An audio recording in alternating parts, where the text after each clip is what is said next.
Hi, everybody. It's Lenny Murphy of the Green Book, and here today on behalf of my friends at Decooda, talking to Jon Windley of Altitude CX, and we're going to talk a little bit about what Altitude CX is doing with Decooda and about Decooda's solutions around CX overall. So, Jon, welcome. How are you?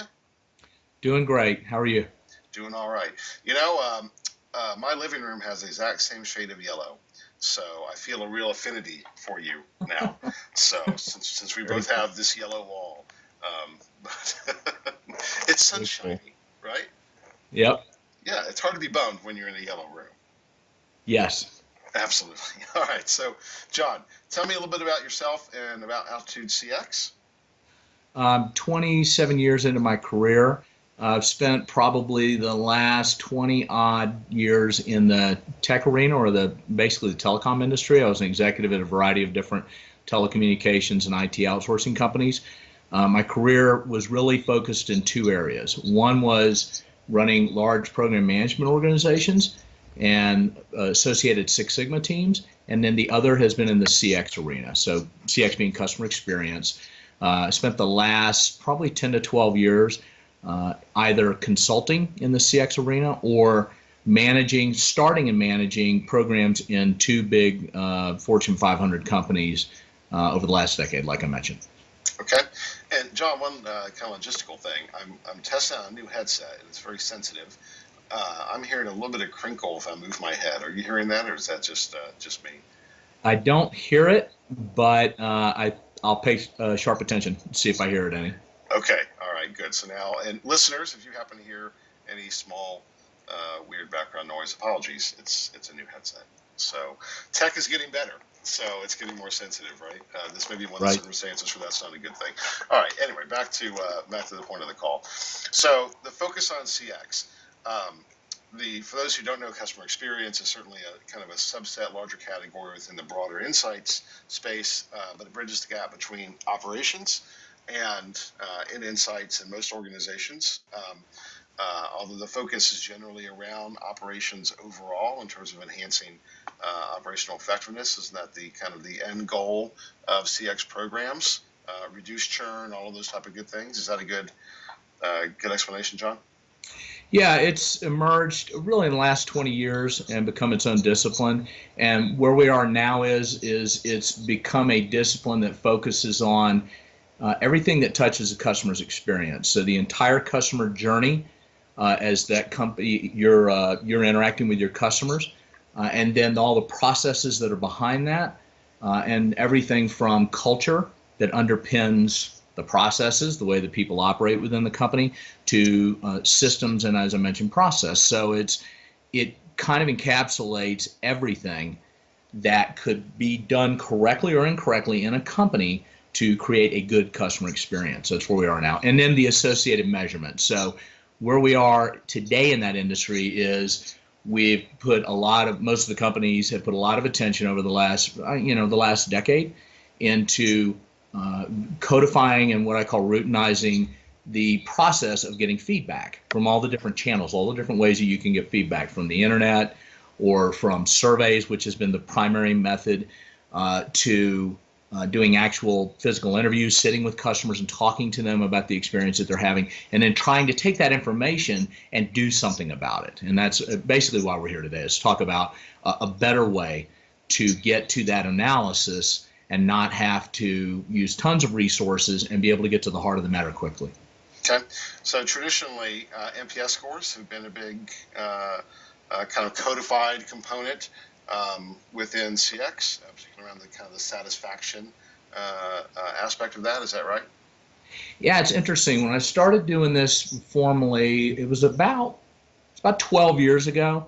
I got into it. It was really long surveys. It was really just around customer satisfaction, Yeah. where you would ask a myriad of questions and you'd have these big scorecards where it could have as many as 20 or 30 or 40 questions, and it would be a Likert scale of some type. And so people were filling out these big cards and asking endless questions. Well, about 10 years ago or so, the idea of NPS, the Net Promoter Score, the idea of advocacy, would you advocate on my behalf? Would you recommend me? Came into prominence. and became the way that people are doing it. There's still CSAT out there. It's perfectly relevant, but NPS has kind of become the, I don't know, it's probably the best way to do it right now. Yeah. I got my start in research and doing satisfaction research, health plan satisfaction research. And I still have nightmares about some of those questionnaires. So, right. Yeah, 20 years ago, we were telephone-based satisfaction research. Yeah, and shaking your head, you feel my pain. All right, so a better way. That brings us to Decooda. We're past that. So good. Yeah. So full disclosure, for those who don't know, I am on the Decooda board. I've been working with them for a very long time, so that's hence why we're having this conversation as their pet researcher.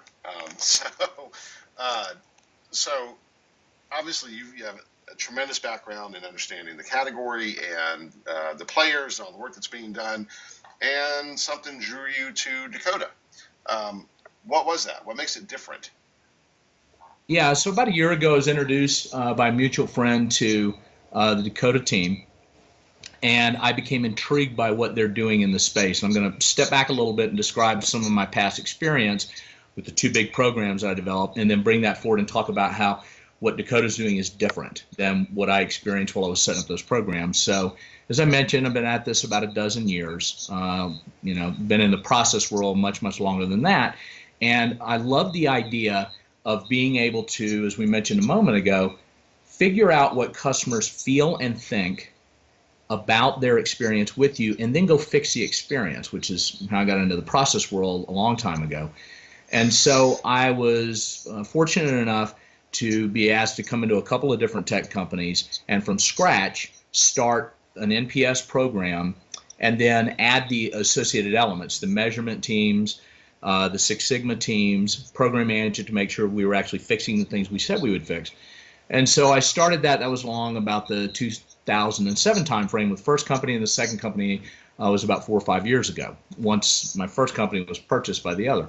And so what we did was we created an intention around getting information from the customers through a big relationship survey. This is a B2B environment, and what we were trying to do is get our finger on that pulse. What is going on with the customers? How do they feel about us? Get that NPS score, and then say, where do we go from here? How do we improve it? Okay, because it really is proxy, seemingly. I mean, from all the research that I've seen, it is a fair proxy for the customer's experience. A, B, how you're going to do as a company, because if you've got more satisfied customers who are truly happy and would advocate on your behalf, they will tend to stay with you. The data that we found while we were doing the work at both of the companies I was with proved that. We actually saw in one case, about a 15% increase in spend year over year for companies that actually advocated versus the ones that wouldn't advocate.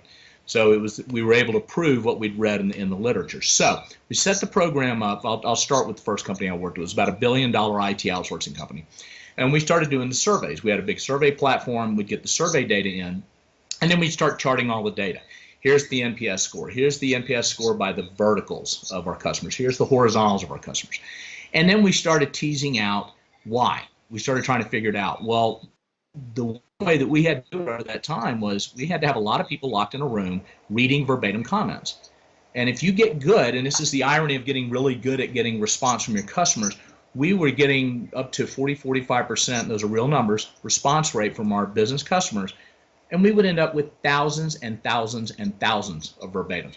Yeah. Much less if we'd been in the consumer space and it was hundreds of thousands of verbatims. Because in addition to asking the NPS question, you will ask a few why questions.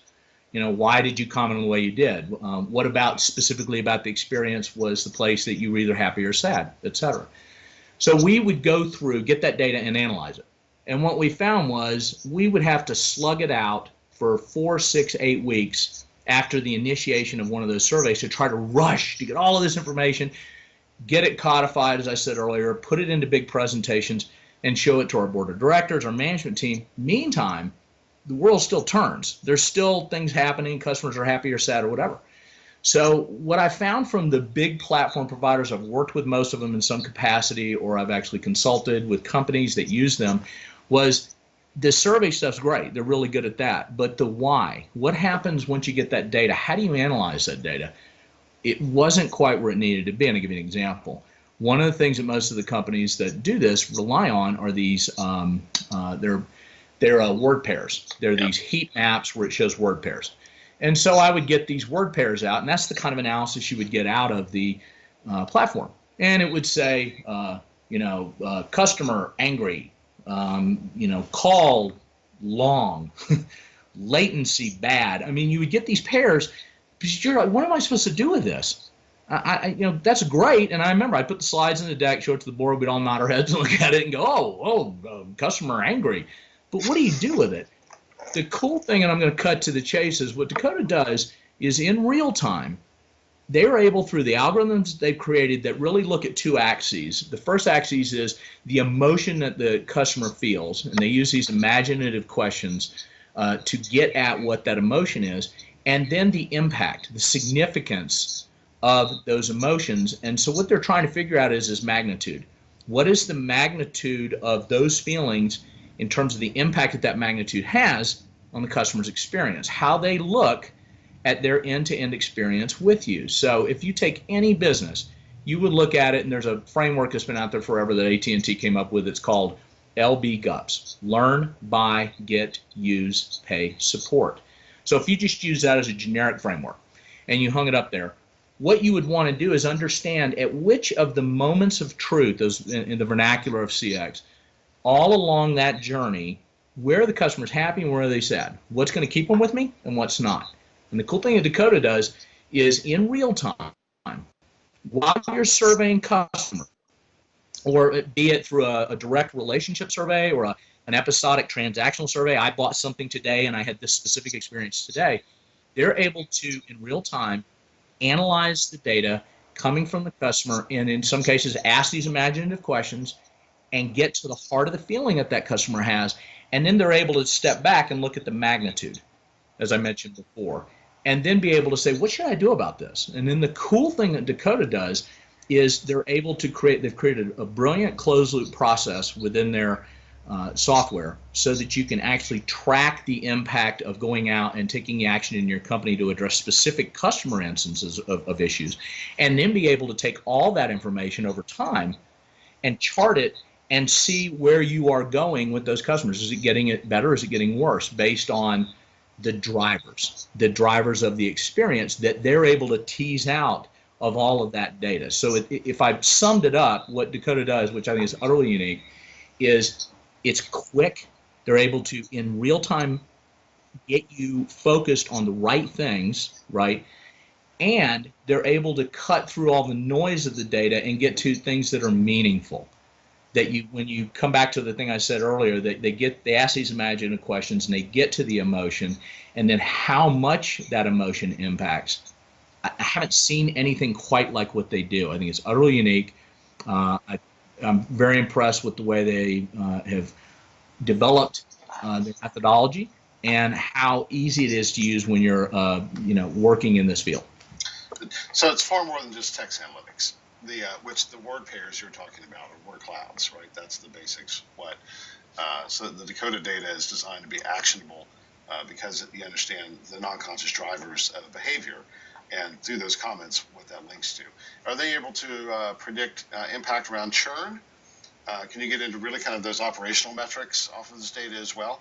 That, hey, if we continue to have these folks with these issues, this is the chance of losing them. Can you tie it into Salesforce so you can look at the value, or other CRM systems to look at the value of the customers? I would assume those algorithms allow for kind of infinite flexibility in expanding the usefulness of the data. Yeah, it's a great question, and I'm glad you asked that, because that is really where you want to go with this, right? I mean, I used to go and present the data on NPS, and the score would go up. We were able to, in the original company we did this in, or I did this in, and with a team, we were able to raise the score about 35, 40 points over a couple, 2.5 years. But who cares? I mean, so the score got better.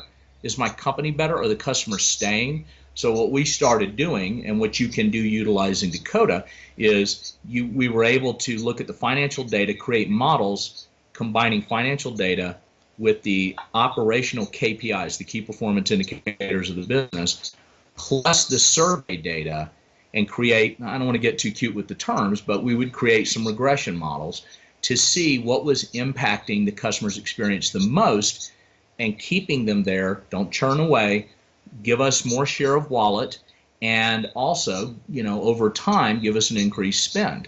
And so that's what at the end of the day, that's what you care about. I mean, you want to have, I worked with an executive who used to say this all the time. He'd say, happy employees equal happy customers. So one of the things that we would do is we would use NPS internally to analyze how our employees felt across the organization, not just about the company, but across the organization, which you can do with Decooda, which is an utterly brilliant use of Decooda.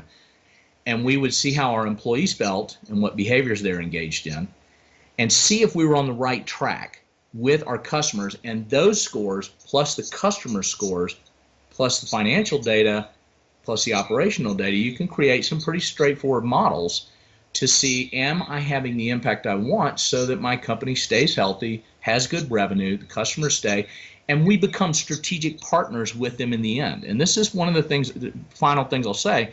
Decooda enables you to create strategic partnerships. And I don't want to overstate it, but this is a really cool thing. If you use this application software appropriately for you, you're able to really put, and I use this term all the time, again, it's that finger on the pulse, right? You get this sense of how that customer truly feels about you. And if you get it right and you fix the right things from a people, process, technology standpoint, as all the consultants say, if you fix the right things in priority, you should be able to have a better experience for the customer if you do it right. And ultimately, they stay with you and they are better as a company. So at the end of the day, Lenny, it's I care. I care enough about you as a company to invest in something that will help me really get to the heart of what will make you more successful.